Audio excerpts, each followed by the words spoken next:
નમસ્કાર દર્શક મિત્રો, જનરપન ન્યૂઝમાં આપનું સ્વાગત છે। હું છું આપણો મિત્ર કંચન પરમાર। આવો સાંભળીએ આજના મુખ્ય સમાચાર। વડોદરા નગર પ્રાથમિક શિક્ષણ સમિતિના 58માં બાળમેળાનું સમાપન। 58માં સયાજી કાર્નિવલના સમાપન પ્રસંગે ઉપસ્થિત રહ્યા શિક્ષણ મંત્રી રીવાબા જાડેજા। શિક્ષણ મંત્રી રીવાબા જાડેજા સમિતિમાં અભ્યાસ કરતા બાળકોનું પરફોર્મન્સ જોઈ થયા અભિભૂત।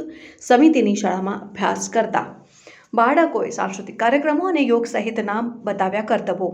શિક્ષણ મંત્રી રીવાબા જાડેજાના હસ્તે નવીન શાળાઓના ઓરડાનું કરાયું લોકાર્પણ। શિક્ષણ મંત્રી રીવાબા જાડેજાએ મંચ પરથી વડોદરાના કર્યા વખાણ। બાળકોને કાર્યક્રમ માટે તૈયાર કરવા અને તેમની સુરક્ષા પૂરી પાડવા ફરજ બજાવનાર તમામને આપ્યા અભિનંદન। ધારાસભ્ય અને મંત્રી બન્યા બાદ પણ 3 વર્ષના ગાળામાં પહેલી વખત આવા આયોજનો જોયા છે। બાળકોને વિવિધ કરતબો માટે તૈયાર કરનાર યુવા વિદ્યાર્થીઓનો પણ માન્યો આભાર। બાળકોના ટેલેન્ટને બહાર લઈ આવવા બદલ શિક્ષકો, ટ્રેનરો સહિત કર્યા વખાણ। સમગ્ર ગુજરાતને દેશમાં જો આ પ્રકારનું બાળમેળાનું આયોજન થતું હશે તો એ છે વડોદરા શહેર।